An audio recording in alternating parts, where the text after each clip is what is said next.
հիվանդությունով հիվանդանամ, հրաժարվեմ։ 3 ավելի վատ էր, քան այսօր։ Գնալու են կաշառք վերցնեն, գնումներից ատկատ վերցնեն։ Ես չեմ կարծում, որ դա սպիտակ կա ինձ կպցված։ Լևոն Տեր-Պետրոսյանի վերջի մի հայտարարություններից մեկի ժամանակ գրեցի երևի այդ Facebook-ի edge-ը ինչ որ մեկը գողացել է, որ ես ինչ որ հատուկ բաներ եմ անում, որ դուր գամ։ Լավ հեծանի առնելու համար տվել եմ այդքան գումար ու չեմ խնայել։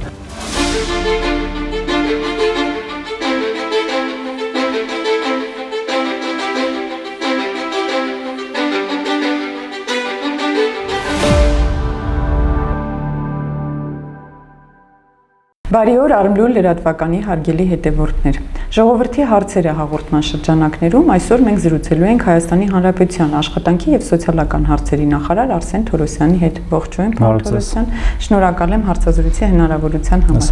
Պարոն Թորոսյան, սկզբում իմ հյուրերին խնդրում եմ, որպեսզի նախ անկեղծ լինեն հարցազրույցում, որովհետեւ փորձել եմ ձեր կերպարը բացահայտել, այնուհետեւ գոնե ԿՊԱ-ականների նման ագրեսիվ չլինել, որտեղ կլինեն հարցեր, որոնք ձեզ դուր չեն գա։ Ագրեսիվ չեմ, բայց եթե անկեղծություն եք ակնկալում, պետք է անկեղծ պատասխանեմ։ Գնացինք ուրեմն։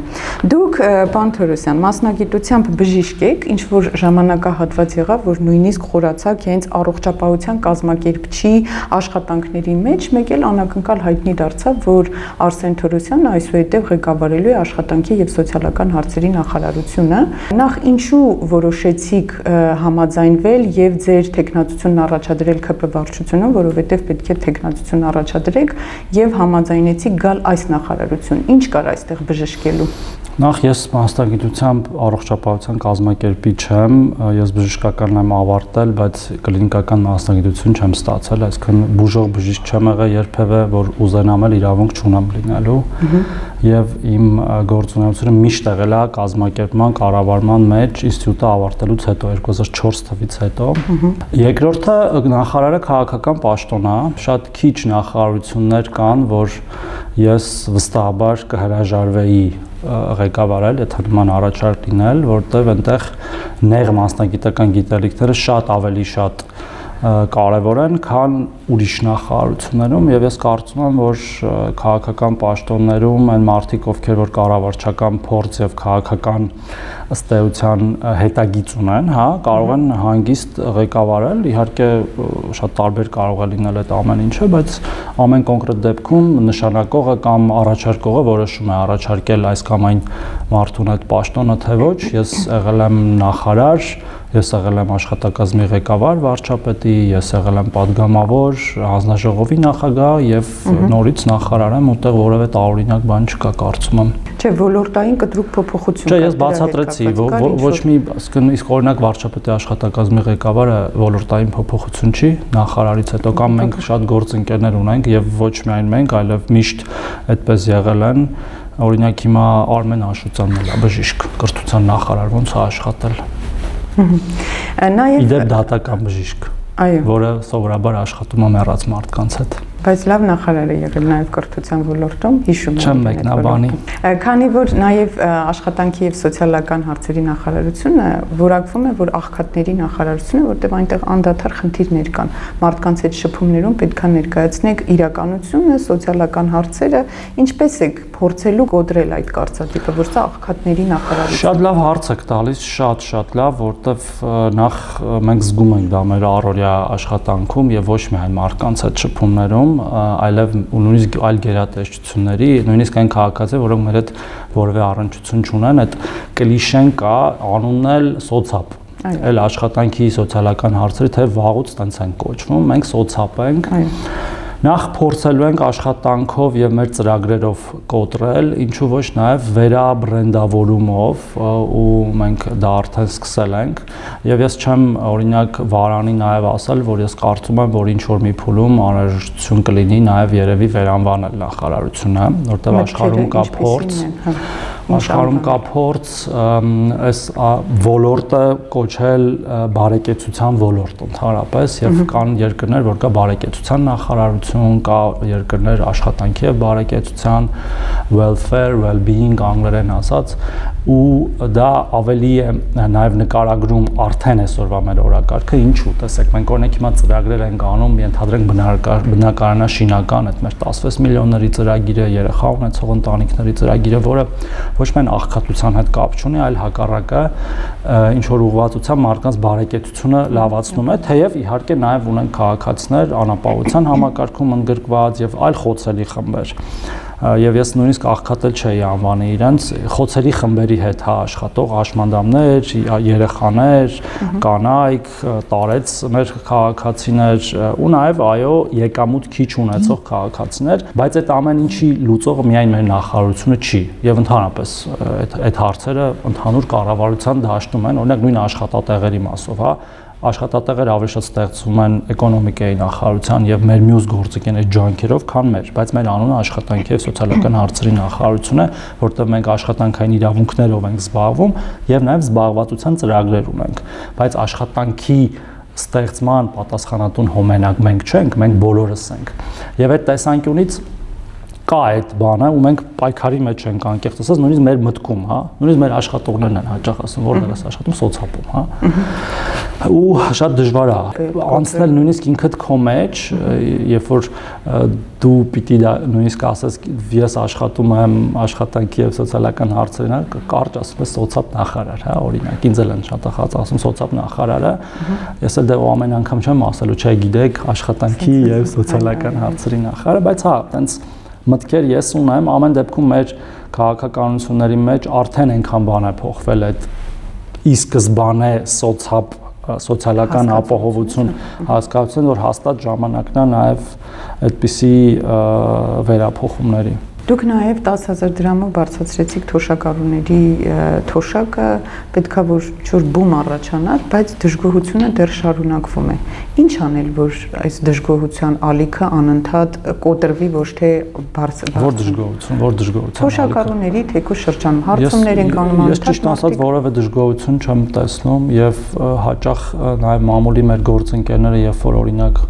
մեր քաղաքացիներից լսում են, մի քանիսից, մի քանի տասնյակից, նույնիսկ մի քանի 100-ից, հա, դա դեռ չի նշանակում, որ մյուս 1000-ը, 10,000-ը կամ 100,000-ը դժգոհ են, ես ինքս ամեն օր եւ փողոցներում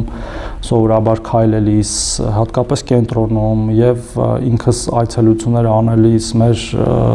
ծառայություններ մարզերում լրիվ հակառակ պատկերն եմ արձանագրում, երեք ենք եղել Հրազդանում եւ մեր ավագ սերնդի ներկայացուցիչները նախ ստացել են ապրիլի 1-ին իրենց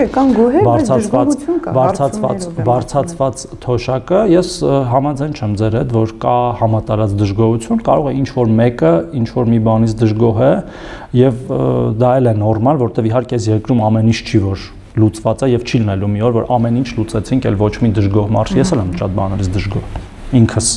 այդ թվում նաև իմ աշխատանքից, որ չեմ հասցրել դեռ ավելի շատ բան անեմ, որը կուզենայի, բայց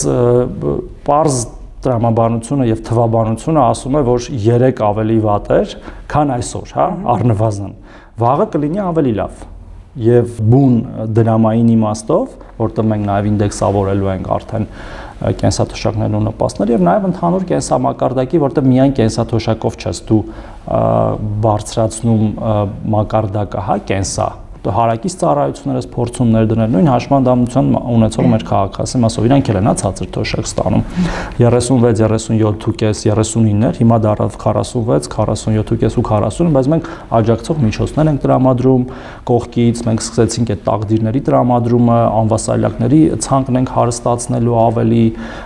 ուրիշ միջոցներ ենք ավել տալու շատ հազարավոր միջոցներ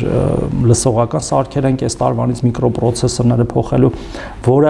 դու թոշակի հետ չես կարող բան անել, էլի համեմատել, ասենք տալիս ես 100, 200, 1 միլիոն 1000 դրամանոց կամ 1 միլիոն դրամանոց աջակցող միջոց, այս թոշակը ցածր է, հա, որ ինքը ինքնուրույն գնա առնի, դրա համար դու կողքից ծառայություններով ես դա փակում, որը էլի պետք է ընդլայնենք եւ սա մի գործընթաց է, երբեք չի լինելու մի պահ, որ ասենք վերջ, ամեն ինչ շատ լավ է, կարելի է այլ ընդհանրապես ոչինչ չանել։ Ես նկատում եմ, որ դուք այդքան էլ հիացած չեք, սրտիկներ չեք անում, չեք խոսում դրա մասին, խնդիրներ տեսնում եք։ Իմ կարծիքով սրտիկներ ինչ առումով, որ առողջապահության ապահովագրությամբ ամեն հարց լուծվեց, որովհետև այնտեղ հստակ կա, որ բժիշկների, մասնագետների կարծիքով, որ այս համակարգը պայթելու է, որտեղ մինչև հունիսն է ֆինանսավորումը տվել կառավարությունը եւ այլն։ Ձեր դիրքորոշումն է հետաքրքիր, որպես նախ այն որ ասացիք այդպես չի, երկու բան ասեմ։ Ես այս առողջապահության ապահովագրության կոնկրետ այս վերջի տարիների process-ի մեկնարկողն եմ։ Ես եմ մեկնարկել այս process-ը 2018 թվականին եւ այն ըստ էության կանգնել է COVID-ի եւ պատերազմի պատճառով, հետո իմ գործընկերները շարունակել են եւ հասցրել են հաղթական ավարտին, հա, ինչպես ասում են, դա победного конца, իհարկե առաջի փուլի, որտեվ դեռ փուլեր են լինելու, եւ այս համակարգը ես եւ հրապարակային եմ ասել եւ հիմա էլ եմ ասում, սա ամենամեծ ռեֆորմն է երբևէ եղած առողջապահության համակարգում Հայաստանի անկախ պատմության մեջ, որտեղ ռեֆորմներ էլի են եղել առողջապահական եւ ամենամեծ սոցիալական ազդեցություն ունեցող ռեֆորմն է, ու ոչ միայն 65+ մեր քաղաքացիների համար, այլև այն քաղաքացիների համար, որոնք օրինակ 200,000-ից ավել աշխատավարձ են ստանում եւ դեռ կլինի, հա։ Իհարկե կան նաև խնդիրներ, որոնք կլուծվեն եւ այնպես չի, որ մենք չենք իմացել, որ կարող են լինել խնդիրներ, սկսած թվային համակարգերի, ինչ որ փոխգործելիության խնդիրներ, մենք ամեն օր մենք էլ ունենք թվային համակարգեր, օրինակ մեր հաշվանդամության բազան տալիս ենք Արմեդին, որ իրար հետ աշխատեն եւ կարող է արանքում խնդիրներ լինի եւ դրանք կլուծվեն։ Կարող են լինել խնդիրներ ի սկզբանե ինչ որ բանի մինչև վերջ հաշված չլինելու կամ կանխատեսումների չարդարանալու, հա, բայց բարեբախտաբար օրինակ դիմելության մասով կանխատեսումները արդարացել են, այսինքն մենք չունենք այդ վիճակը, որ օրինակ հաշվարկված գումարները չհերիք են, եւ ես չգիտեմ որտեղից այդ ինֆորմացիան, որ մինչև հունիս է գումարը, թե մինչև որտեղ է, մինչև հունիսն է հատկացված։ Կես տարով ամբողջությամբ բյուջետավորած է համակարգը եւ այն քաղաքացիների համար, որոնք վճարվում են պետության կողմից, եւ այն քաղաքացիները, ովքեր իրենք են իրենց համար վճարում, որտեղ իրենց մի մասը սուբսիդավորում են զինապահով, մյուս մասն է սոցկրեդիտներով։ Ես գիտեմ, որ մեր բժշկական հանրույթի որոշ մասնագետների մասով կան դժգոհություններ, բայց վստահ եմ մեր գործընկերները մի հարկ ներքև դրանով զբաղվում են եւ կլուծեն այդ հարցերը։ Դուք նախկին նախարար առողջապահության ինչ եք կարծում, կան լուծումներ, որովհետեւ մասնագետների կողմից անդադ դժգոհություն կա, ծանրաբեռնվածություն, պոլիկլինիկաների։ Ես հասկանում եմ եւ նորից եմ կրկնում, պետք է հաշվի առնենք, որ սա իրոք ամենամեծ բարեփոխումն է եղել եւ իհարկե բարեփոխման մեջ մեծ դեր ունեն հենց բժիշկները եւ ես պետք է շնորհակալություն հայտնեմ նաեւ նրանց, որ իրենք այդ բեռը եւ տարել են եւ տանում են, իհարկե համակարգի սահուն, այսինքն գործարկմանը զուգընթաց ավելի հանգիստ կդառնա ամեն ինչ, ոնց որ սովորական առօրյա գործ կդառնա, հիմա այդքան է սովորական չի, հա, մարդիկ են նախ շատ գալիս, որտեղ ժամանակին երկար չեն բուժվել, երկրորդը ասացի, զուտ լոգիստիկ եւ տեխնիկական խնդիրներ կարող են առաջանալ, ինչու ոչ նաեւ ֆինանսական ինչ որ անճշտություններ, հա, որոնք ժամանակի ընթացքում կուղվեն եւ ընդհանուր առմամբ վերջնական նպատակով միանշանակ սա հաջողված համակարգ է լինելու, որովհետեւ բոլոր իշխանությունները 90-ականների կեսից սկսած ուզեցել են ներդնեն բժշկական ապահովագրություն, այժմնակ այդպես էր կոչվում, ես նույնիսկ բան ունեմ, նախագիծ ունեմ 96 թվականի այդ օրենքի ժամանակին նույնիսկ հրապարակել էի, որ 96 թվականի նախագիծ ա եղել, բայց երբեք չի ընդունվել ու հիմնականում գիտեք ինչի չի ընդունվել ֆինանսների բացակայության պատճառով, որովհետև հասկացել են, որ տակից դուրս չեն գա, հիմա մենք էլ հասկացել ենք, որ դուրս կգանք, որովհետև պետական բյուջեի մուտքերը դա մեզ թույլ են տալիս, երկրի տնտեսական վիճակը դա մեզ թույլ է տալիս ու մենք դա անում ենք։ Բացահայտել եք գաղտնիքը, ինչու են Հայաստանում մարդիկ անդադար աշխատանք փնտրում, գործասուրկների թիվը շատ է, տոկոսով վիճակագրական կոմիտեն տվել է 14%, ինչն է խնդիրը։ Փնտրում են աշխատանք, բայց բոլոր տեղերում նաև աշխատողի խնդիր կա։ Նախ գործազրկությունը իջնում է Հայաստանի Հանրապետությունում եւ վերջի 8 տարիներին մոտարապես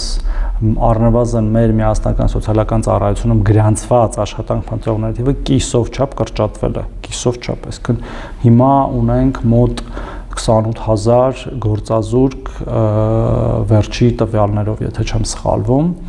բայց իհարկե դրանք բոլոր գործազուրկները չեն, մի մասը գրանցված չեն մեր մոտ, բայց դա էլ է ցույց տալիս ու նաև ունենք մոտարպես 300,000 աշխատատեղերի ավելացում Հայաստանի Հանրապետությունում վերջի 8 տարիներին եւ այդ երկու թվերը իրար հետ խոսում են, այսինքն նույն բանի մասն է խոսում, որ աշխատատեղերը շատացել են, գործ ունեցող մարդիկ քչացել են, բայց այո, կան գործատուներ, որոնք փնտրում են աշխատողներ ու չեն գտնում, եւ կան աշխատողներ, որոնք փնտրում են աշխատանք եւ չեն համաձայնվում այն աշխատանքին, որը գործատուները առաջարկում են, դրա լուծումը սովորաբար լինում է աշխատանքային միգրացիան, որը մենք տեսնում ենք, որտեղ այդ աշխատանքը ամեն դեպքում պետք է անել եւ գալիս են օտար երկրներից մարդիկ եւ աշխատում են Հայաստանի Հանրապետությունում։ Խնդիրը շատ տարբեր է, խորքային, սկսած մեր քաղաքականություններից, այլ տարբեր տեսակի, օրինակ մեր անապահովության համակարգը կանխարգելում է մարդկանց աշխատել, որտեղ երբ որ աշխատում են, զրկվում են նպաստից, ինչը տրամաբանական եւ բնական է, մի մասը աշխատում են չգրանցված եւ երբ որ իրանց դու ասում ես արի քեզ աշխատանք առաջարկեմ, ասում է պետք չի, որտեղ ինքը արդեն աշխատում է, բարձրապես չգրանցված եւ մենք նաեւ ստվերից դուրս բերելու խնդիր ունենք։ Եվ մյուս մասը անհապատասխանությունն է այդ աշխատանքին, այսինքն գործատուն ուզում է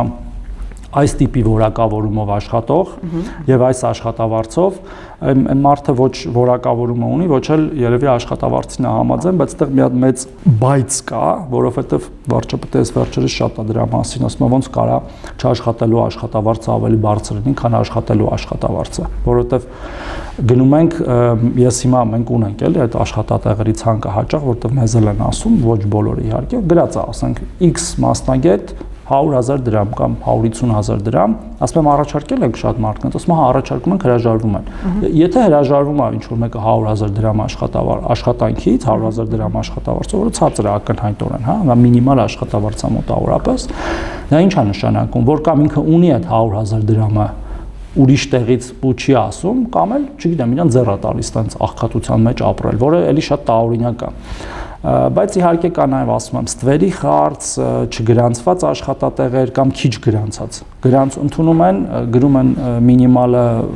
այդ 100-ը, բայց իրականում ավելի շատ են տալիս, որը էլի ժամանակի ընթացքում պետքա լուծվի, բայց դա նաև մշակութային հարց է, այսինքն պետքա բոլորը ուզենան չթաքցնել հարկերը, որը աստիճանաբար տեսնում ենք։ Օրինակ ես առաջի երամսյակ 30 միլիարդ ավել հարկ ենք հավաքել պլանավորվածից, որից 20-ը այս մեր նկարահանմանը նախորդող օրը տվեցին մեզ, որպեսզի կենսաթոշակների վճարումը կատարենք պատշաճ։ Նաև որպես ՔՊ թիմի ներկայացուցիչ եմ հարցը հնչեցնում, աղքատությունը ասում են Հայաստանում ավելանում է, բայց ՔՊ-ականների հայտարարագրերում անշեղորեն բարձրանում է նրանց աշխատավարձների թիվը, նրանք հարստանում են ՔՊ-ականները, տներ են կառուցում, ըստ հայտարարագրի ներկայացված պաշտոնական փաստաթղթերի, եկամուտներն են ավելանում եւ այլն։ Այդ կարևոր բան է, գիտեք, չէ, որ նշում եք ըստ պաշտոնական հայտարարագրի։ Հիմա կասեմ ինչպես է ստացվում։ Նախ Հայաստանում աղքատությունը չի բարձրանում, դուք սխալվում եք։ Հայաստանում աղքատությունը իջնում է։ Այդ թվում նաև այդ 21.7%-ը դա իջած աղքատություն է նախորդ։ Ես վերջին տվյալներով եմ եկել։ Ես էլ ասում եմ իջնել ասելու համար անհրաժեշտ է համեմատել դրա նախորդ տվյալի հետ։ Դրա նախորդ տվյալը ավելի բարձր է եղել։ Իսկ ծայրահեղ աղքատությունը շատ ավելի քիչ է եւ 24 թվի տվյալներն են իդեպ այդ ինչ որ դուք ասում եք 29-ը դեռ չկա, 25-ը կլինի սեպտեմբերին, 0.6% է եղել ծայրահեղ աղքատությունը, 24-ին 25-ին վստահաբար ավելի ցածր է լինելու, նաև իմ ասած այդ բոլոր պատճառներով։ Ինչ վերաբերում է մեր հայտարարագրերին եւ մեր ինչ ասեմ, ապրելաձևին, հա, կարելի ասել։ Դե գիտեք, մարդիկ աշխատավարձ են ստանում եւ կարող են իրենց աշխատավարձը ծախսել։ Հիմա ես էլ եմ աշխատավարձ ստանում ու աշխատավարձս ծախսում եմ։ Եթե այդ ծախսելու մեջ մտնում է նաև օրինակ ինձ հեծանիվ առնելը կամ տուն առնելը կամ կառուցելը, այդ իմ ընտրությունն է, կարևորը որ հայտարարագրված լինի, հասկանում եք, եւ դուք ձեր խոսքում նշեցիք ու ես շատ ուրախ եմ, որ հիմա կարելի է մարդկանց մեղադրել իրանց օրինական եկամուտները, ասենք օրինակ ժուրնալիստի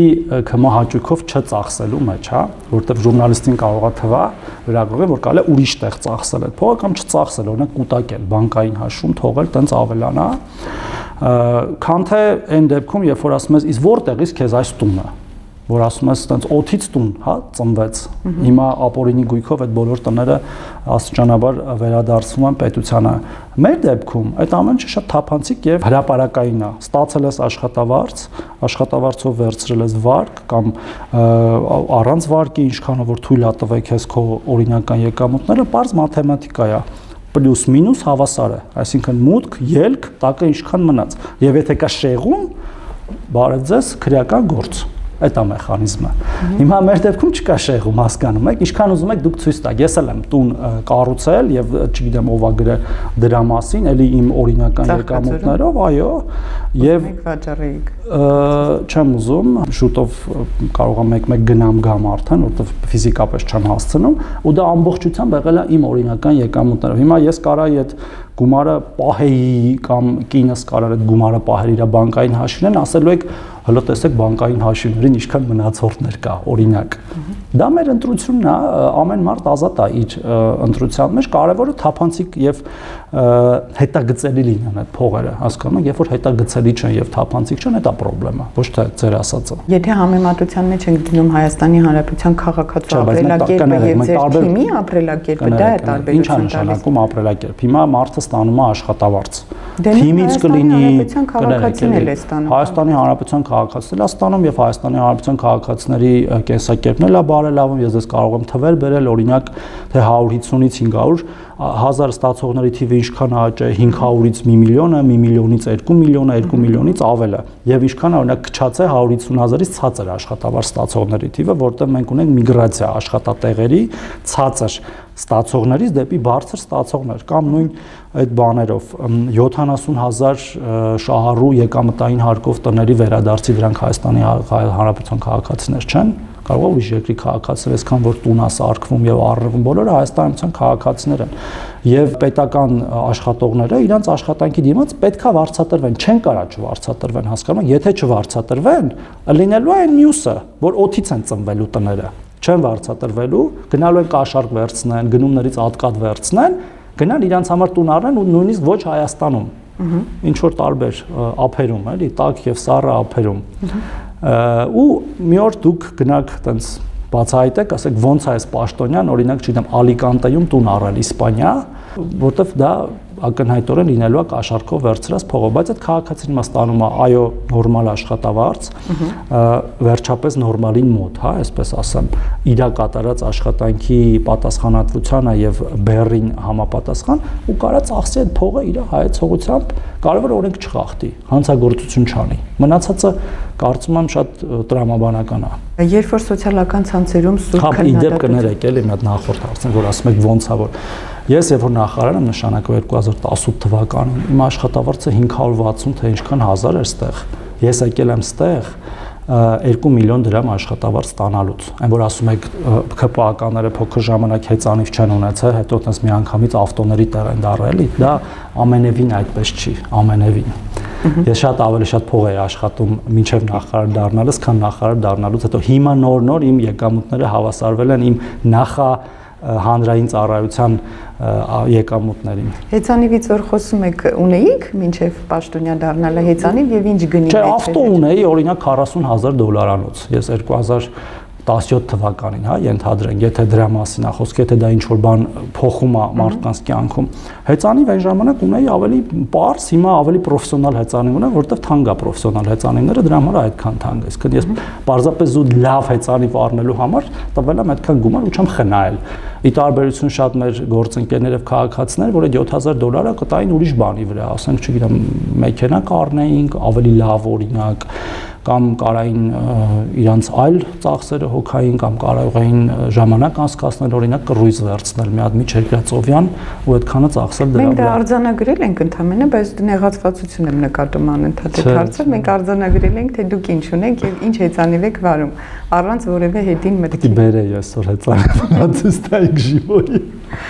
Եվ քանի որ սոցիալական ցանցերում երբեմն սուր քննադատություն է հնչում ձեր հասցեին, գիտեմ, որ նաև լավ ակտիվ կարդում եք, հետևում եք սոցիալական ցանցերում, չի կատարվում։ Դա հետո հետագայում ինչ որ որոշումներ կայացնելիս ազդում է այդ քննադատությունը հանրային ընկալման հետ կապված։ Որ ասեք ինչ որոշումներ կայացնելիս։ Օրինակ, չգիտեմ, գրեմ, որ չէ, թոշակը այսքան պետք էր բարձրանալ եւ դուք մտածեք, որ իսկապես կարելի էր գնալ հանրային այդ քննադատության հետևից, հասկանալ ինչա կատարվում արժեր այսքան բարձրացնել։ Եթե նկատի ունենք, մենք լսում ենք մեր քաղաքացի գնման հետ կապված, ինչպես է դա ազդել։ Այդ անձնականը ուրիշ է, հանրային ուրիշ է։ Այն ինչ վերաբերում է մեր հանրային աշխատանքին, ոչ միայն ազդում է, այլ մեր որոշումները բխում են մեր քաղաքացիների կարիքներից։ Այսինքն մենք ամեն ինչ անում ենք մեր քաղաքացիների հնարավոր կարիքները բավարարելու բալանսավորված, իհարկե, որտեղ շատ քաղաքացիներ տարբեր կարիքներ ունեն, հա, մեկը բնտան կարիք ունի, մեկը աշխատավարձի կարիք ունի, ու դա չի վերաբերում ինձ, այսինքն դա կառավարության աշխատանքին է վերաբերում։ Իսկ ինչ վերաբերում է մեր անձնական կյանքի նկատմամբ քննադատություն, եթե մի պախարակելի բան ենք անում, իհարկե ազդում է։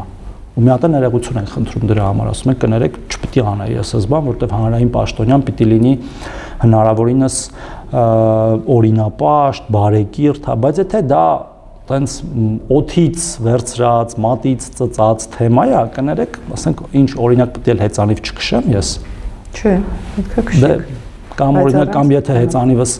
փչանա կամ ուզենամ ավելի լավ առնեմ, չպետք է առնեմ, չէ, իհարկե պետք է առնեմ, որտեվ դա իմ հոբին է, ես ասենք կարող եմ, ես եղել եմ 3-4 օր, ասենք Երևան, Հայաստանի մի ծերից մյուս ծերը հեծանիվ եմ քշել, այդ ես դրանից հաճույք եմ ստանում, ի տարբերություն ուրիշ մարդկանց, որոնք ուրիշ բաներից են հաճույք ստանում։ Եվ այդտեղ մտնելը, գիտեք, այդքան էլ նույնիսկ լրագրողական արդյունքի տեսանկյունից դա արդյունավետ չի, հա, դա ոնց որ օդ կրակես։ Պարոն Թորոսյան, նաև երբ որ դուք եկաք խորհրդարան, ես որ նկատել եմ որպես լրագրող, որ նեղացված էիք, որովհետև երևում էր, որ թիմից նեղացվածություն կար, առողջապահության նախարարություն, հետո կառավարություն, հետո եկաք падգամավոր։ Նույնիսկ այնպեսի տպավորություն էր, որ մի սենյակ եք վերցրել, որ կտրված լինեք բոլորից, գուցե կամ Ալեն Սիմոնյանը այդ սենյակը տրամադրել։ Ինչ լավ է, որ դուք եք այս հարցը տալիս։ Հետո սկսեցիք սուր քննադատել ընդդիմադիրներին, ակտիվ ելույթներ ունենալ եւ այլն, ու կարծես թե դա արդյունք տվեց։ Կնկարագրենք նաև այդ իրավիճակը, երբ որ եկաք խորհրդարան նախարարի պաշտոնից կառավարությունից ես կնկարագրեմ ձեր թերթի էջերից եղած իրավիճակը եւ իրական իրավիճակը։ Խնդրեմ։ Այդ ինչ որ դուք ասում եք, դա դուք եք գրել ընդհանրապես, մեկ էլ հրապարակ օրաթերթը ոնց հասկանում եմ, որ ես ինչ որ մեկից թիրախավորում եք եւ մեր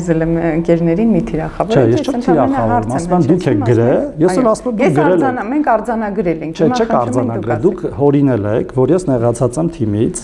ու թիմն էլ նեղացած է ինձնից, եւ ասում եմ, որ տեսել եմ, որ հրապարակն էլ է հորինել այդ ամեն ինչը եւ մինչեւ վերջերս էլ այդպես բաներ լսել եմ։ Ես ազգային ժողով տեղափոխվել եմ իմ որոշմամբ, ինձ ոչ մեկ գործիչ չի հանել։ Ես քննարկել եմ վարչապետի հետ, որ ուզում եմ գնամ ազգային ժողով, որտեվ դա էլ է կարևոր փորձառություն եւ ընդհանրապես որևէ նեղացածություն չէ, ես վարչության անդամ եմ եղել, ընտրվել եմ 3-րդ անգամ արդեն։ Ես այդ սենյակը ստացել եմ մենակ այն պատճառով, որտեվ այդտեղ կար նախամուտք, այդտենց ինքը մի քիչ պրեմիում սենյակ էր, որտեվ բան կար օգնականս առանձին էր նստում եւ այդտեղ ինչա նշանակում բան մեկուսացած էր դուք որ գայիք ազգային ժողովի մեր նիստերին տենց ուշադիր լինեիք կտեսնեիք որ տենց բան չկա եւ չի եղել ես ամենա երևի ինտեգրված նախարարն եմ եղել, երբ որ նախարար եմ եղել մեր թիմի հետ, ամենայն հարգանքով իմ բոլոր գործընկերների հետ, այն իմաստով, որ ես կարծում եմ, որ ես շատ ինտեգրված եմ եղել թիմի հետ եւ եղել եմ միշտ այդպեսին եւ որևէ բան չի փոխվել։ Ես իմ գործունեության ընթացքում միշտ եղել եմ խորը համախոհ եւ առաջամարտիկ մեր բոլոր բաների, բոլոր քաղաքականությունների, ավելին ես երբեմն ավելի առաջամարտիկ եմ եղել քան մեր ամբողջ թիմը հետո եկել է այդ գաղափարին եւ հետեւաբար չէր կարա լինել որևէ նեղացվածություն ոչ իրանց կողմից իմ նկատմամբ ոչ էլ իմ կողմից իրանց նկատմամբ ոչ էլ մեկուսացում։ Դուք այդ ժամանակահատվածում նաեւ ուժային կառույցների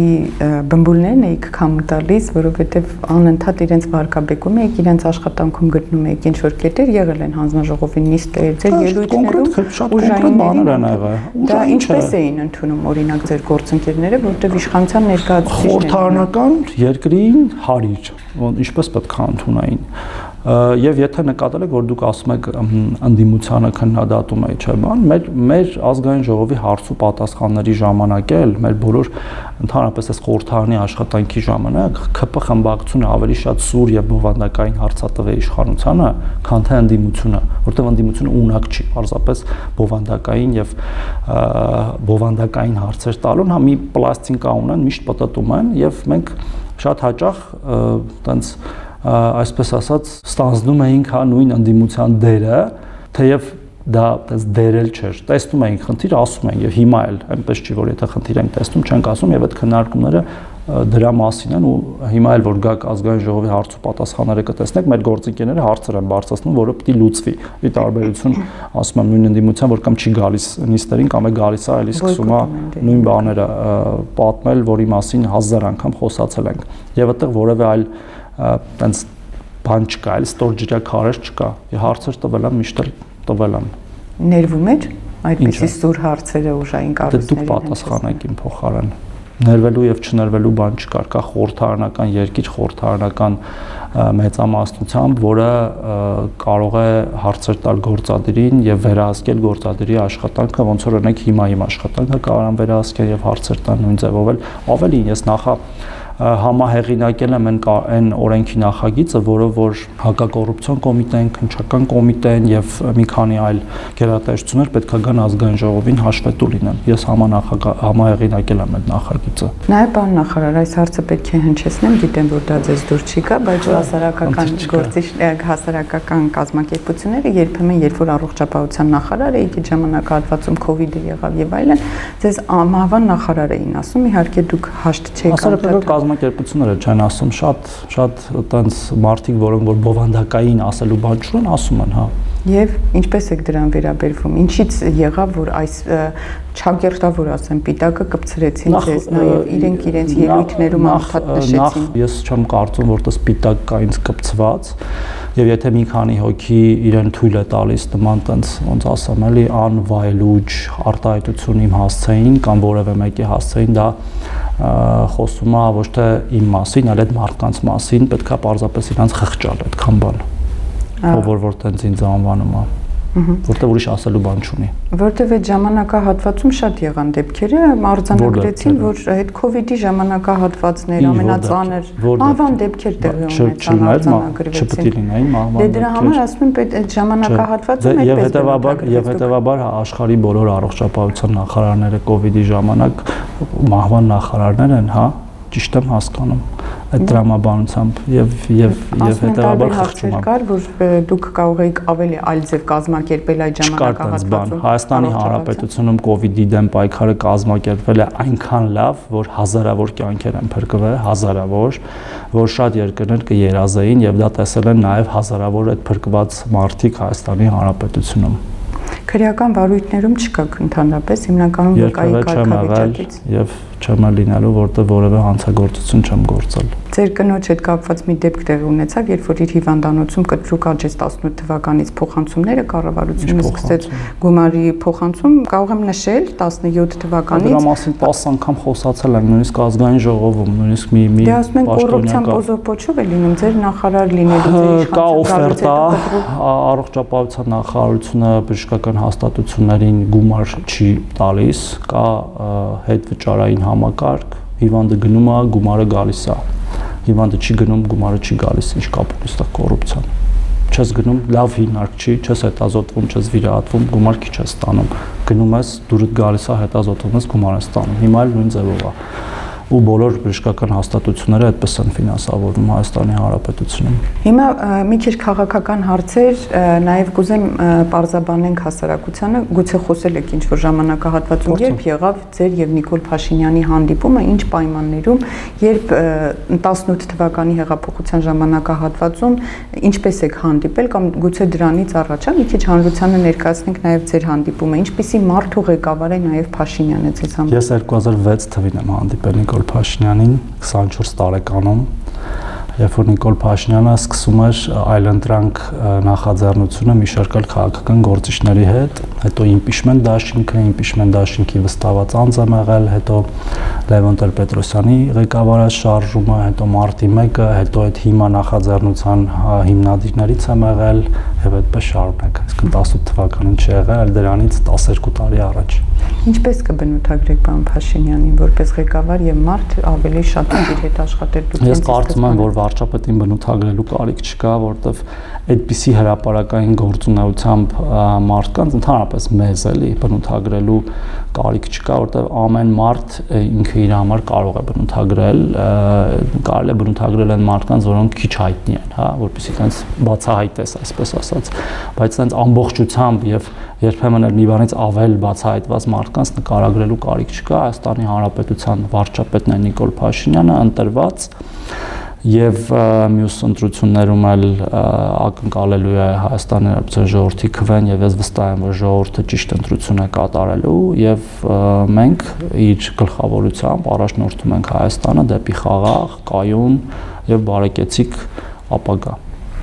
Պարոն նախարար, դուք նաև 2008 թվականից Լևոն Տեր-Պետրոսյանի թիմում եք եղել այդ ժամանակահատվածում։ Այո։ Այդ ժամանակահատվածում դե քաղաքական գործունեություն իրականացրել եք միասին, բայց ինչ որ ժամանակահատված կապը կտրվեց, հա, Լևոն Տեր-Պետրոսյանի հետ կապ չկա։ Նիկոլ Փաշինյանի շատ սուր քննադատում է կներեք Լևոն Տեր-Պետրոսյանը, նույնիսկ իրեն վերջերս անվանեց ազգակործան պատուհաս։ Հա, ես էլ դժբախտաբար ցավոք Լևոն Տեր-Պետրոսյանի վերջի մի հայտարարություններից մեկի ժամանակ գրեցի երևի այդ Facebook-ի էջը ինչ որ մեկը գողացել է, որտեղ չի հավատում, որտեղ բաներ կարա գրի Հայաստանի Հանրապետության առաջին նախագահը։ Թիմակիցների հետ կապը մինչև վերջերս եղել է, մինչև մի 3 տարի առաջ, հիմա ընդհանրապես չկա, երբ որ տենց ողջամտության նշույլներ կար, շփվում էինք, թեև հիմա էլ կարամ շփվեմ, բայց եթե քաղաքական բանի մասին պիտի խոսանք, իմաստ չկա խոսալու, հա, ինչ որ իրանք անում են, տենց ամենավերջի ամենախորը, հա, ամենաուժեղ դաշնակից ավելի դաշնակ են դարել դաշնակցության դեմ պայքարող իմ նախկին գործընկերները եւ ըստ էության Հայաստանի ինքնիշխանության դեմ պայքարող մարդիկ են դարձել, այդ իմաստով խոսալու բան չկա, բայց քաղաքական process-ներին Լևոն Տեր-Պետրոսյանի ղեկավարած դադարել եմ մասնակցել, երբ որ Ծառուկյանի հետ այնպես դաշինքի թեմա կար, չեմ հիշում արդեն որթիներ 13, հա, եթե չեմ սխալվում, այդ ժամանակվանից էլ սկսեցի բան տենց չմասնակցել ու քաղաքացիական պայմանագրի հետ դե իհարկե կապը շարունակվում էր, հիմնադիր անդամ չեմ հանդիսացել, բայց միշտ թիմի հետ եմ եղել, որտեղ գրեթե բոլոր հիմնադիր անդամները իմ ընկերներն են եղել, իրար հետ տենց պայքարի բովով անցած ենք եղել, հետո հեղափոխություն եւ այլն, մնացածը արդեն հայտնի է։ Կտրուկ փակել եք այդ էջը, կարելի է այդպես ասել, ՀԱԿ-ի եւ մյուս անդամների հետ շփվել։ Ախր տենց չէ գործընկերային դե նախ այն բոլոր մարդիկ, ովքեր որ քաղաքական առումով տենց անտագոնիստ չեն եւ տենց բոլորի հետ շփվում եմ եւ կարամ շփվեմ եւ տենց որևէ խնդիր չունեմ, այսինքն հիմա էլ թե ստեղ լինեին կշփվեի, բայց որ ընդհանուր բան անելու անհրաժեշտություն եւ մոտիվ չկա, էլի ինչ անես մարդկանց հետ, որ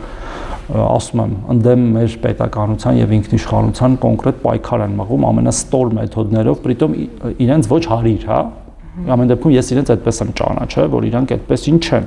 Բայց հիմա ինչ որ քաղաքական ենթադրում եմ շահերի ձեռնելով, բայց ակնհայտորեն սխալ հաշվարկված, որտեղ դա իրենց ոչինչ չի տալու, միևնույնն է ոչ շեմ են հաղթահարելու խորհրդարանական ընտրություններում, ոնց որ թե ոչ մեկ չէ ուզում հետները դաշինք կազմի, թե իրենք շատ են խնդրում, հա։ Իմ համար պարզապես տարակուսելի է եւ ես էլի խղճում եմ, հա, լավագույն դեպքում։ Ինչպես է ձեզ հաջողվում լինել Նիկոլ Փաշինյանի վստահելի անձանցից մեկը, որտեղ իր թեզերն եք առաջ տանում, միշտ իր հետ եք, նույնիսկ հեծանիվ եք քշում ժամանակին, հիմա չեք քշում, երևի եղանակով պայմանավորված։ Դուք եք առաջարկել այդպիսի քայլեր։ Չէ, հեծանիվը ես չեմ առաջարկել, ուրիշ մեր գործընկերներ են առաջարկել, բայց մենք որ վստահություն ունեցաք հենց Փաշինյանը։ Զարմանալի հարց է, էլի։ Իսկ ինչի պետք է չունենա, ասենք մի թիմի մարդիկ իրար չպետք է վստահեն, բայց ով ասեց որ ամենավստահելին ակնհայտ երևում է անգամ այս վերջին ժամանակահատվածում ներքին քարոզարշավի։ Ես շոյված եմ այդ գնահատականները ասում։ Դե ես արձանագրում եմ այնինչ կա։ Դե որովհետև քաղաքացիները հարց են տալիս, ես էլ տարածքում եմ, ես էլ դե կողքում ուրիշ քաղաքացիների հետ հետ եմ խոսում, ինձ վերա։ Փորձում եք երգել նույնիսկ հետո ասացիք չէ, չեմ երգի, որտեղ տան անդամներն ասեցին լավ է, չէ՞։ Ասացին էլ տուն չենք ընդունի, եթե քեզ եթե մի անգամ էլ երգես։ Ահա։ Գնահատում է, այսինքն ձեր աշխատանքը ինչպես է ստացվում։ Գիտեք, խնդրեմը գիտեք որն է ձեր տված հարցին։ Ասեք։ Որ ինչ որ բան եք փնտրում միտեղ, որը պարզապես չի կարող լինել, հա, ու անկյունը սխալ է։ Այսինքն օրինակ ոնց կարելի է ասել, ինչպես է ստացվել, որ երկու կառավարության անդամ ու վարչապետը կամ երկու կառավարության անդամ, ասենք կամ կառավարության անդամները, որոնք թիմը իրար վստահում են։ Իսկ հակառակը պետքա տայիք։ Պետք է ասեիք, այդ ոնց է եղել, որ ինչ որ մեկը ձեզ չի վստահում, եթե տենց բան լիներ, էլի։ Բայց ասել, որ ոնց եղավ, որ իրար, որտեվ իրար հետ աշխատում ենք, նույն գործն ենք անում, այո, նույն Հայաստանն ենք կիսում եւ ոչ վերջերս ենք սկսել կիսել, այլ վաղուց ենք կիսում, եւ ես հավատում եմ այն ինչին որ անում եմ, ես չգիտեմ դուք եք գրել, թե ով է գրել, որ ես ինչ որ հատուկ բաներ եմ անում, որ դուր գամ, չէ՞, տենց բան էլ կա, որ տենց վստահություն սկսեմ նորից վայելել, տես բան չկա, ես ինչ ասել եմ միշտ, ես խորը հավատացել եմ դրան։ Եվ եթե չեմ հավատացել, չեմ ասել պարզապես։ Եվ հիմա էլ ինչ ասում եմ, խորը հավատում եմ դրան, եւ գիտեք, նաեւ մեր եւ մեր քաղաքական ուժի տարբերությունը շատ այլ քաղաքական ուժերից հենց դրանում է, որտեղ մենք քաղաքական նպատակահարմարությունից ելնելով չի, որ ինչ որ բան անում ենք, այլ եթե հավատում ենք, անում ենք։ Ըլում է, որ փոխվում է մեր հավատը մեր մեջ, եւ դա էլ հրապարակային ասում ենք, գիտեք, մենք մի այլ բանի էինք հավատում, որը պարզվեց եւ ճակատագիրը ցույց տվեց եւ հաշվարկներն ցույց, որ սխալ էր, ու բացատրում ենք ժողովրդին, նաեւ մեր թիմակիցներին, որ չէ, հիմա պետքա վերագնահատել, հա, ռեֆլեքսիա անել։ Այդ ռեֆլեքսիան ամենակարևոր գործիքն է ինքդ քեզ գնահատելու եւ նորից վերահաստատելու, որ պետքա գնաս առաջ։ Հիմա ասել, որ ինչի եք դուք նույնպես մտածում, բա ոնց անայինք։ Եթե նույնպես չմտածեինք, իրար հետ չէինք կարող աշխատեինք։ Ու խոսքը իմ եւ վարչապետի մասին չի, մեր բոլորի մասին է։ Դուք ամենաէֆեկտիվ նախարարն եք համարվում նաև Փաշինյանի մոտ, մենք արձանագրել ենք դա, նյութ ենք հրապարակել, նույնիսկ գիտենք, որ մինչև ժամը 3-ը կարող եք Փաշինյանին ամուսնել։ Ես կարդացել եմ, բայց դες բան չկա, միանգամից ասեմ, ես 5:45 եմ զարթնում ամեն օր, ես 3-ին քնած եմ։ Ուրեմն ժամը 3-ին գրում է 5:45-ը արձանագրում եք, հանգիստ եղեք քնում։ Սովորաբար դա 9-ից 10-ից սկսում եմ քնել, որտեղ շուտ եմ զարթնում։ Հա, բայց այդ ձեր գրած նյութը ամբողջությամբ էլի տենց էլի շատ շոյված է, անկեղծ ասած, նույնիսկ մտածեցի, որ ինձ օգնում եք, որտեվ նա բանին էր, մի օր առաջ էր, թե 2 օր առաջ էր մեր վարչության ընտրություններից, զգացի, որ տենց չէ, մեզ կաշառել են եւ մենք ձեր մասին ֆան կլուբ ունեմ ժողովուրդ օրաթերթում։ Հաստատ չունենք, արձանագրենք չունենք, ուղղակի մենք ինչ տեղի է ունենում, դա ենք գրում։ Բայց դուք ինչ գիտեք, ես երբեմն նամը գրում, որտեղից գիտեք։ Դե մեր աղբյուրները ավելի ուժեղ են։ Դե սխալվել են ժամերի առումով։ Բան նաև կուզեմ հասկանալ, կա ինչ որ մեկը կամ կա ինչ որ մի դեպք, որ կարող է տեղի ունենալ ու դուք հրաժարվեք քաղաքականությունից։ Ինչ երբևէ մտածել եք դրա մասին։ Դա տենց հիպոթետիկ բաների մասին ինձ թվում է անիմաստ է խոսելը։ Հա 1000 դեպք կարող ասենք մենք տենց հիվանդությունով հիվանդանամ հրաժարվեմ, բայց տենց հիմա դժվար։ Չէ, քաղաքական առումով ինչ որ մի անձ ներազդի ձեր։ Չէ, տենց մարդ չկա, որին վրա կարող ներազդի։ Ես տենց բաներ կուրքեր չունեմ ընդհանրապես կյանքում։ Եվ Ծաղկաձորի տունը ասեցիք ուզում եք վաճառեիք ամփոփելով ասեմ, որ որոշել եք չվաճառել, այսինքն գնալու եք գալ, արձանագրենք նաև դա, որտեղ մամուլում հրապարակումներ եղել է, դուք էլ անդադ անդրադարձակ մամուլի հրապարակումների։ Առաջի անգամ այդ տան մասին ես եմ հրապարակային ասել, ուզում եմ արձանագրեմ ազատության հետ ոնց որ ինտերվյուի ժամանակ, հա, երբ որ եթե չեմ սխալվում Հրաչյա Հակոբյանի թե ում տան մասին ինչ որ խոսակցություններ, տենց ասի, բայց Ժորժ ջան, ասենք չի հետևից եք ընկել, էլի, մարդ չի կարա տուն առնի կամ տուն սարքի, եթե իրա օրինական եկամուտներով այդ ամեն ինչը։ Ու ես եմ ասել, հասկանում եք, եթե ես թաքցնելու բան ունենայի ինչ որ մեկից կամ վախենայի, որ ինչ որ բան սխալ եմ արել, ես ոչ միայն ես նախ չէի անի, երկրորդն է չէի ասի, հա, եւ հետեւաբար այդտեղ էլի որևէ հասցնում եք գնալ։ Չէ, ասում եմ Ամառանոցի պես է, այսինքն ոչ թե հավանաբար, հա։ Եվ քան որ պետք է ամփոփեմ, այնուհետև բլից հարցեր ձեզ ուղեմ, կար ինչ որ մի հարց, որ ժողովուրդ օրաթերթը չհնչեցրեց ու դուք կուզեք այդ հարցին անդրադառնալ։ Կարող հանդիպենք, եթե տենց հարց լինի։ Ձեզ մոտ հարցեր չմնա, ես փորձեցի ինչ որ ձևով ձեր կերպարը։ Չէ, ուզում եմ ասեմ, ես այդ հարց չի, բայց պատասխանա չտրված հարցին,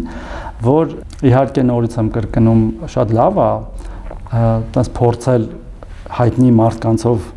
բաներ, դիտումներ ապահովել է, էլի, բայց հաստատ որ բովանդակության մեջ մի քիչ ավելի շատ խորանակ, ավելի շատ դիտումներ կունենաք, քան թե պարզապես տենց պատմություններ հորինելից։ Հանրային շահն ենք ներկայացնում դիտումների։ Դե հանրային շահը շատ բան է, ձեր կողմից ներկայացվող հանրային շահը այդքան էլ հանրային շահ չէ, էլի իմ ասածը դա է։ Իսկանով ամփոփենք, անցնենք բլից հարցերին, որը կխնդրեմ ավելի արագ պատասխանել։ Քաղաքական գործչի ամենակարևոր հատկանիշը։ Համոզմունք։ Քաղաքականությունը ծառայություն թե կարիերա։ Ծառայություն։ Ձեր ամենամեծ քաղաքական սխալը։ Չասեմ։ Ունեցել եք։ Բայց ես խնդրել եմ անկեղծ լինել դրա համար։ Անկեղծ չեմ ուզում ասեմ։ Կխայտարակվեք հանրությունը։ Մի օր մեմուարներում կգրեմ։ Որ որոշման համար եք ամենաշատը քննադատվել։ Շատ որոշումների։ Երևի քննադատվել չէ, բայց թիրախավորվել երևի Միքայել Մինասյանի հորը գործից հանելու։ Այսօր ինչի համար եք առավել պատասխանատու զգում։ Մեր կառավարության ցանկացած քայլի առավել չկա։ Իշխանությունը փոխում է մարդուն։ Պետքա ուժ ունենաս, որ չփոխի։ Ձեզ երբևէ ճնշում գործադրել են, որ քաղաքական որոշում կայացնեք, երբ եւ ով կար։ Ոչ։ Որ հարցում եք համաձայն ընդդիմության հետ։